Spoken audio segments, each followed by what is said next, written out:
नमस्कार, राम राम, सलाम, सत श्री अकाल दोस्तों। मैं Girish Sharma, real estate consultant. आज के इस एपिसोड में आपको बताने वाला हूं कि पावर ऑफ अटॉर्नी कितनी सेफ है, इसका मिसयूज कैसे हो सकता है, और यह भी बताऊंगा कि सरकार की नाक के नीचे अटॉर्नी के थ्रू कैसे और क्यों बेधड़क प्रॉपर्टी की सेल परचेज हो रही है, इसका क्या नुकसान है। यानी कि आज करेंगे पावर ऑफ अटॉर्नी का पूरा पोस्टमार्टम, और वह भी आपके साथ। पावर ऑफ अटॉर्नी से रिलेटेड इस पूरे ज्ञानवर्धक एपिसोड को कृपया आप आखिरी तक जरूर देखें, क्योंकि वीडियो के आखिरी में मैं आपको माननीय हाई कोर्ट द्वारा कुछ समय पहले पावर ऑफ अटॉर्नी को लेकर एक ऐसी जनहित याचिका को खारिज करने के बारे में बताने जा रहा हूं, जिसके लिए आपको अपने विवेक द्वारा यह सोचने पर मजबूर होना पड़ेगा कि क्या सही है और क्या गलत। दोस्तों, इससे पहले कि जीपीए पार्ट 5 के इस ज्ञानवर्धक एपिसोड की शुरुआत करूं, आपसे अनुरोध कि पीओए अर्थात पावर ऑफ अटॉर्नी के विषय को ही लेकर इससे पहले के मेरे episode GPA part 1, part 2, GPA part 3 and part 4 को भी आप जरूर देखें। उन सभी वीडियोस का लिंक भी मैं नीचे डिस्क्रिप्शन में दे रहा हूं, जिससे कि आप वहां क्लिक करके भी वह सभी ज्ञानवर्धक एपिसोड देख सकते हैं। और हाँ, जो मित्र मेरे इस channel property tips by Girish Sharma के साथ अभी नए जुड़े हैं, उन सभी से अनुरोध कि नीचे सब्सक्राइब के निशान के साथ साथ बेल आइकन को भी जरूर प्रेस करें, ताकि रियल एस्टेट में पब्लिक अवेयरनेस के विषय को लेकर मेरी नई आने वाली सभी ज्ञानवर्धक वीडियोस का नोटिफिकेशन आपके पास सबसे पहले पहुंच सके और आप हमेशा रियल एस्टेट की फील्ड में अपडेट रहें। दोस्तों, प्रॉपर्टी मामलों में आप अटॉर्नी के जरिए कौन कौन से अधिकार अपने अटॉर्नी होल्डर को दे सकते हैं, यह सब तो मैं अपनी पिछली कुछ वीडियोस में आपको अच्छे से बता चुका हूं। लेकिन आज का मुद्दा जो है वो है आप अटॉर्नी के थ्रू प्रॉपर्टी खरीदने पर कितने सेफ हैं।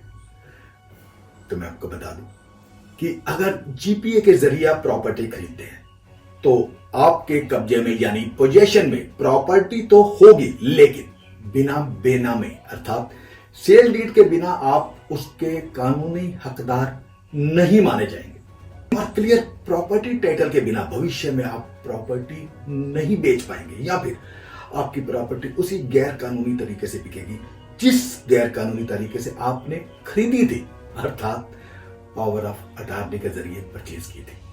जी हां, जीपीए के जरिए अगर आप प्रॉपर्टी की खरीद फरोख्त करते हैं तो यह गैर कानूनी माना जाएगा। क्या होगा अगर पावर ऑफ अटॉर्नी से प्रॉपर्टी खरीदेंगे तो? अब सवाल आता है कि क्या होगा अगर आप पावर ऑफ अटॉर्नी के जरिए प्रॉपर्टी खरीदने पर विचार करते हैं। तो मैं आपको बता दूं कि आपको बैंक से वित्तीय मदद यानी कि होम लोन नहीं मिलेगा। सामान्य तौर पर कोई भी नेशनलाइज्ड या बड़ा प्राइवेट बैंक जीपीए के जरिए किए गए प्रॉपर्टी ट्रांजैक्शन पर लोन नहीं देता। इसके लिए क्लियर प्रॉपर्टी टाइटल होना बहुत जरूरी है। दूसरे, अगर आपकी प्रॉपर्टी के अटॉर्नी वाले दस्तावेज यानी डॉक्यूमेंट्स कहीं खो जाते हैं, चोरी हो जाते हैं, या फिर खुदा ना खास्ता वो जल जाते हैं, पानी में बह जाते हैं, तो फिर आप कैसे साबित कर पाएंगे कि वह प्रॉपर्टी आप ही की है? क्योंकि डॉक्यूमेंट्स सब रजिस्टर ऑफिस में तो रजिस्टर्ड हुए नहीं। यदि हुए होते तो आप उनकी सर्टिफाइड कॉपी रजिस्ट्रार ऑफिस से निकलवा भी सकते थे, लेकिन अब डॉक्यूमेंट्स नहीं है, तो फिर तो तय उम्र आप सिर्फ कब्जाधारी बनकर रह जाएंगे, या फिर जाली यानी फोर्जर पेपर्स बनवाने का कोई जुगाड़ लगाएंगे, जो कि और भी ज्यादा गलत है। सबसे बड़ा सवाल कि जब अटॉर्नी के थ्रू प्रॉपर्टी की खरीद फरोख्त करने में इतना बड़ा रिस्क है, इसे कानूनी मान्यता प्राप्त ही नहीं है, तो फिर देश की राजधानी दिल्ली के साथ साथ कई और अन्य राज्यों में धड़ल्ले से अटॉर्नी के थ्रू प्रॉपर्टी की खरीद फरोख्त क्यों और कैसे हो रही है, और वह भी सरकार की नाक के नीचे? जी हां, यह सबसे बड़ा अहम सवाल है। इस सारे प्रोसेस को जरा ध्यान से समझें कि फिर ऐसा क्यों हो रहा है। दोस्तों, आमतौर पर प्रॉपर्टी ट्रांसफर के लिए बेनामा अर्थात सेल डीड या फिर गिफ्ट डीड का इस्तेमाल किया जाता है, हम सब जानते हैं, जिस पर बायर यानी खरीदार को स्टैंप ड्यूटी और रजिस्ट्रेशन चार्जेस के रूप में एक मोटी रकम सरकार को देनी होती है और वहीं लेन देन पर बेचने वाले व्यक्ति यानी कि सेलर को कैपिटल गेन टैक्स या फिर शॉर्ट गेन टैक्स के रूप में भी भारी बोझ उठाना पड़ता है। लेकिन जीपीए से प्रॉपर्टी ट्रांसफर करने पर इस तरह के भारी भरकम टैक्स से इंसान बच जाता है, क्योंकि जब सरकार की नजर में प्रॉपर्टी की खरीद फरोख्त हुई ही नहीं, सरकारी रिकॉर्ड में रजिस्ट्रेशन हुआ ही नहीं, तो फिर टैक्स कैसा? प्रॉपर्टी सेलर यानी विक्रेता की नजर से। अब अगर हम फिर से एक बार प्रॉपर्टी बेचने वाले व्यक्ति यानी सेलर के नजरिए से देखें तो उसके पास क्लियर प्रॉपर्टी टाइटल नहीं है, तब भी वह जीपीए के जरिए लेन देन कर रहा है और वहीं मोटी स्टैंप ड्यूटी बचाकर खरीदार को मार्केट प्राइस से बहुत ही कम कीमत पर प्रॉपर्टी मिल जाती है और उस प्रॉपर्टी पर कब्जा भी मिल जाता है। तो अब आप सोचेंगे कि इस हिसाब से तो रिस्क सिर्फ लोन ना मिलने का रह जाता है। जी नहीं, ऐसा नहीं है। तो चलिए कुछ और कारणों पर भी नजर करते हैं। और क्या कारण है जिसके चलते प्रॉपर्टी की खरीद फरोख्त अटॉर्नी के जरिए हो रही है? जी हां, यह बहुत ही विचारणीय प्रश्न है कि इतना बड़ा रिस्क होने के बावजूद भी लोग क्यों अटॉर्नी के जरिए प्रॉपर्टी की खरीद फरोख्त करते हैं। चलिए इसे अब स्टेप बाय स्टेप समझने की कोशिश करते हैं। कृषि भूमि पर रिहायशी प्लॉट की खरीद फरोख्त।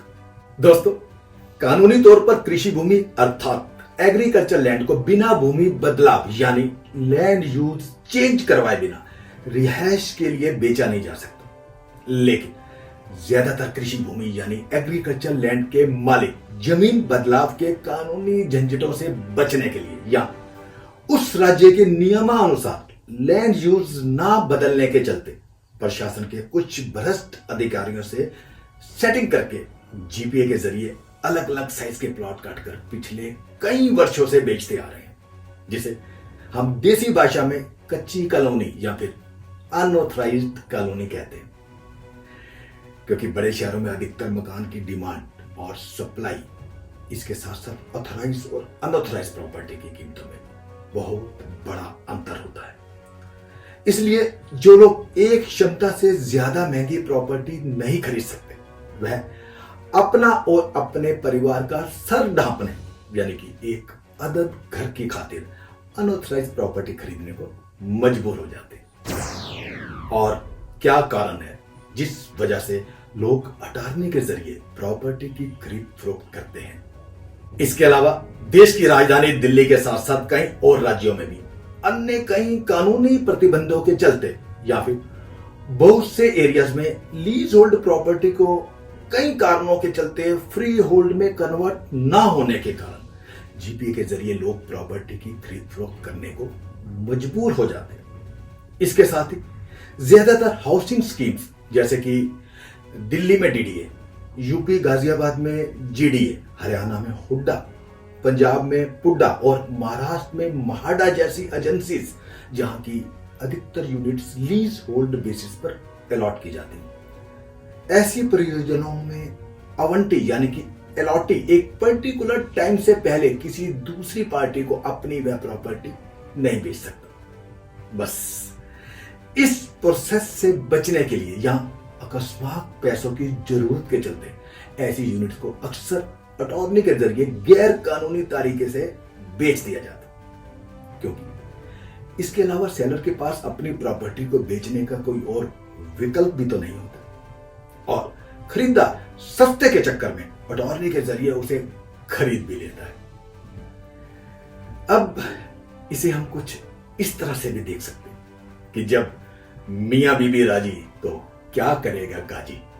फ्लैट बनी को पार्क करने का यानी खपाने का यह सबसे अच्छा तरीका है। जी हां, सबसे बड़ा पॉइंट कि अटॉर्नी के मार्फत प्रॉपर्टी की खरीद फरोख्त को रियल एस्टेट की फील्ड में ब्लैक मनी इन्वेस्ट करने के जरिए के तौर पर भी देखा जाता है और कुछ मामले में तो परिवार के लोगों की टैक्स और स्टैंप ड्यूटी बचाने के लिए जीपीए के जरिए एक दूसरे को प्रॉपर्टी अधिकार दे देते हैं और कई मामलों में भोले भाले खरीदार अटॉर्नी की अवैधता को समझे बिना धोखाधड़ी का शिकार होकर इस तरह की प्रॉपर्टी में निवेश कर बैठते हैं। सन 2011 में सुप्रीम कोर्ट का ऐतिहासिक आदेश। सन 2011 में सुप्रीम कोर्ट ने अपने एक महत्वपूर्ण आदेश में कहा था कि किसी भी प्रॉपर्टी के टाइटल को पावर ऑफ अटॉर्नी के जरिए ट्रांसफर नहीं किया जा सकता। उस समय कोर्ट ने सभी म्युनिसिपल संस्थाओं को इन दस्तावेजों के आधार पर प्रॉपर्टी रजिस्टर्ड न करने का हुक्म भी दिया था। हालांकि माननीय सुप्रीम कोर्ट ने यह भी कहा था कि जीपीए के जरिए असली लेन देन वैध यानी सही माना जाएगा। असली लेन देन का क्या मतलब?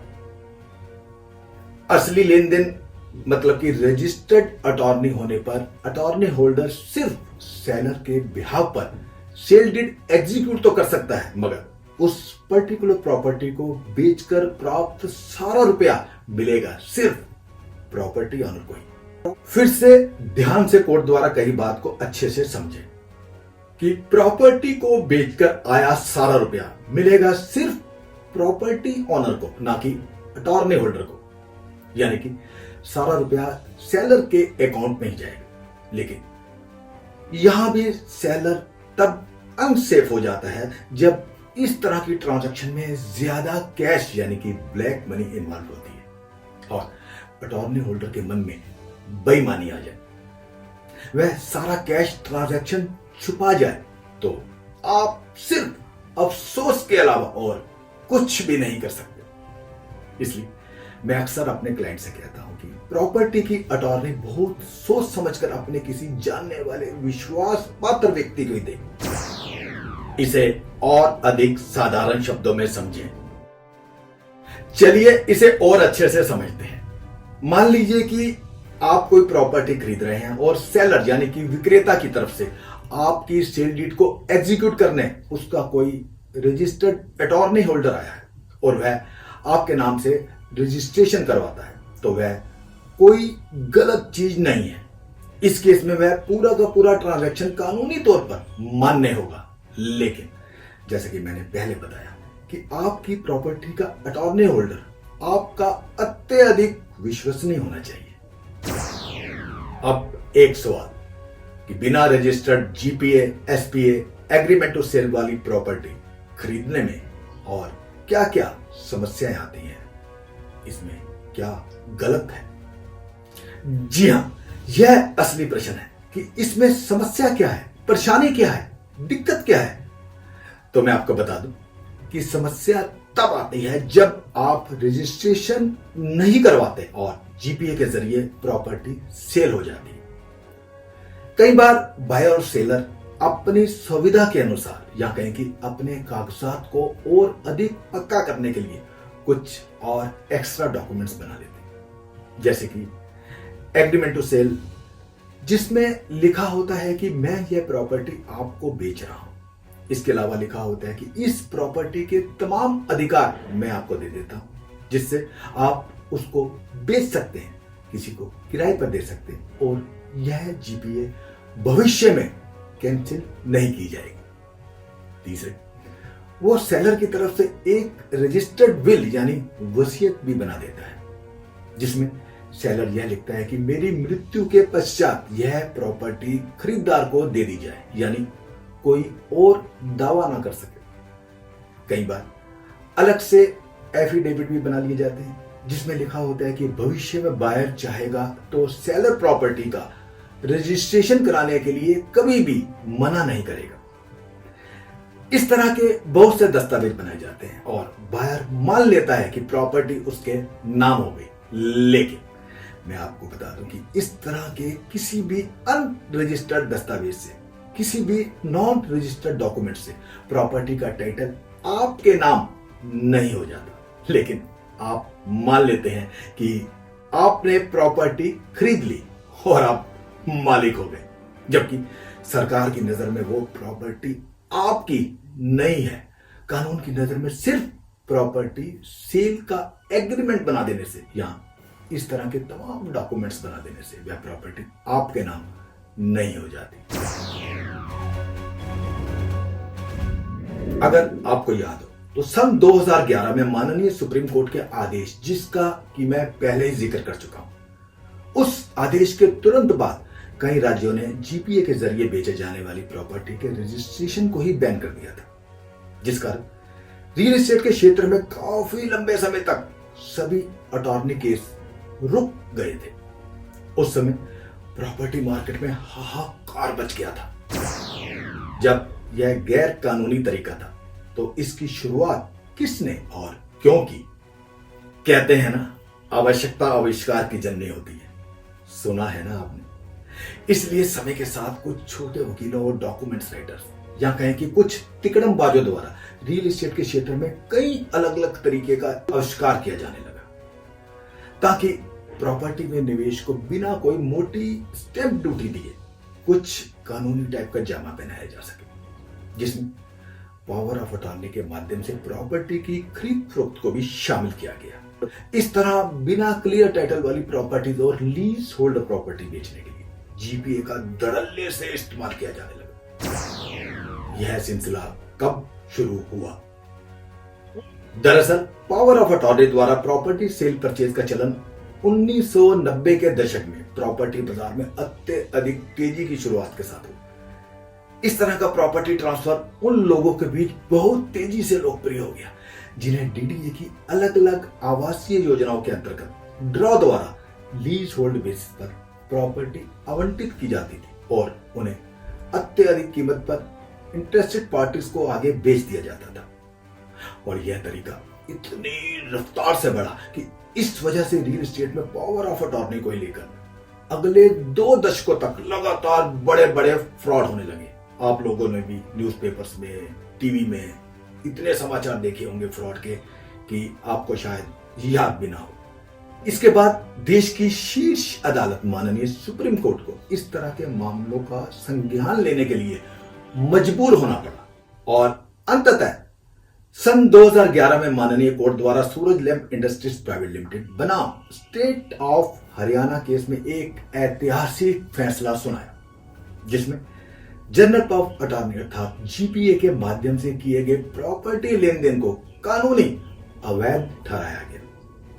और मुझे आज भी याद है कि उस समय मुख्यमंत्री स्वर्गीय शीला दीक्षित जी की दिल्ली सरकार ने, जहां तक मुझे याद है 27 अप्रैल सन 2012 की बात है, जी हाँ 27 अप्रैल सन 2012 को जारी ऑर्डर में सब रजिस्ट्रार ऑफिस, डीडी और एनडीएमसी को अक्टूबर 2011 के सुप्रीम कोर्ट के ऑर्डर को फॉलो करने को कहा, जिसमें जीपीए के जरिए किसी भी सेल डीड का रजिस्ट्रेशन करने से साफ तौर पर मना कर दिया गया, जिस कारण दिल्ली और देश के कई अन्य राज्यों में, जैसे कि मैंने पहले बताया, रियल एस्टेट की फील्ड में हाहाकार मच गया था। और क्या क्या नुकसान है जीपीए द्वारा प्रॉपर्टी ट्रांसफर करने के? दोस्तों, जहां तक नुकसान की बात है तो अब तक आप यह तो समझ ही गए होंगे कि कानूनी नियमों के मुताबिक यदि आप कोई प्रॉपर्टी खरीदते हैं तो उसकी एवज में आपको सरकार को स्टैंप ड्यूटी देनी पड़ती है। स्टैंप ड्यूटी देने के बाद आपको प्रॉपर्टी की रजिस्ट्री की जाती है। आपको यह बात अच्छे से समझ आ गई होगी कि कई लोग पैसा बचाने के चक्कर में स्टैंप ड्यूटी नहीं देते और कई लोग प्रॉपर्टी टाइटल ठीक ना होने के कारण चाहते हुए भी स्टैंप ड्यूटी नहीं दे पाते। यह कुछ बातें जिस वजह से उनकी प्रॉपर्टी की सेल डीड यानी कि रजिस्ट्री नहीं हो पाती, जिस कारण उन्हें प्रॉपर्टी की डील करते समय पावर ऑफ अटॉर्नी या फिर फुल पेमेंट एग्रीमेंट बनवाना पड़ता है, जो कि कानूनी, जैसे मैंने पहले कहा, कि सही नहीं है। पावर ऑफ अटॉर्नी या फुल पेमेंट एग्रीमेंट से आपको किसी भी प्रॉपर्टी का कानूनी मालिकाना हक नहीं मिल पाता। दरअसल पावर ऑफ अटॉर्नी में प्रॉपर्टी कानूनी रूप से उसी व्यक्ति की होती है जिसके नाम वह रजिस्टर्ड है। और अगर नुकसान की बात करें तो सबसे बड़ी और महत्वपूर्ण बात कि जिस व्यक्ति से आप कोई प्रॉपर्टी खरीद रहे हैं उसकी मृत्यु के बाद वह पावर ऑफ अटॉर्नी अपने आप ही निरस्त यानी खारिज अर्थात कैंसिल हो जाती है। ऐसे में उस व्यक्ति के बच्चे या नजदीकी रिश्तेदार उस प्रॉपर्टी पर अपना दावा ठोक सकते हैं और ऐसा कई बार हुआ भी है। अगर उन्होंने इस प्रॉपर्टी पर अपना दावा ठोक दिया तो यकीनन आप मुसीबत में फंस सकते हैं। आपकी रातों की नींद हराम हो सकती है, क्योंकि आपके पास उस प्रॉपर्टी का पावर ऑफ अटॉर्नी जो आपको सिर्फ उस प्रॉपर्टी का अधिकार देता है, मालिकाना हक नहीं देता, और वह भी अटॉर्नी करने वाले व्यक्ति के जीवित रहते हुए। और अब इससे भी ज्यादा महत्वपूर्ण बात कि आप प्रॉपर्टी खरीदते वक्त पिछले से पिछले अटॉर्नी होल्डर का कैसे पता लगाएंगे कि वह व्यक्ति अभी जीवित है। इस तरह की दिक्कत ना आए, इसलिए इस दिक्कत से बचने के लिए हर बार आगे से आगे अटॉर्नी करते वक्त विल यानी वसीयत को रजिस्टर करवा लिया जाता है। लेकिन फिर भी इस तरह से यह कोई स्टीक और ऑथेंटिक डॉक्यूमेंट्स नहीं कहलाता। पावर ऑफ अटॉर्नी के खिलाफ हाई कोर्ट में याचिका खारिज। दोस्तों, आखिरी में जो मैं आपको बताने जा रहा हूं वह एक ऐसी महत्वपूर्ण बात है, माननीय हाई कोर्ट की हाल ही में दी गई एक ऐसी टिप्पणी है जिसका अपने विवेक द्वारा फैसला भी आपको ही करना है कि क्या यह ठीक बात है। क्या कोर्ट द्वारा की गई इस तरह की टिप्पणी, इस तरह के आदेश से पावर ऑफ अटॉर्नी के जरिए स्टैंप ड्यूटी दिए बिना प्रॉपर्टी की खरीद फरोख्त करने वाले लोगों का हौसला क्या और अधिक बढ़ना जाएगा?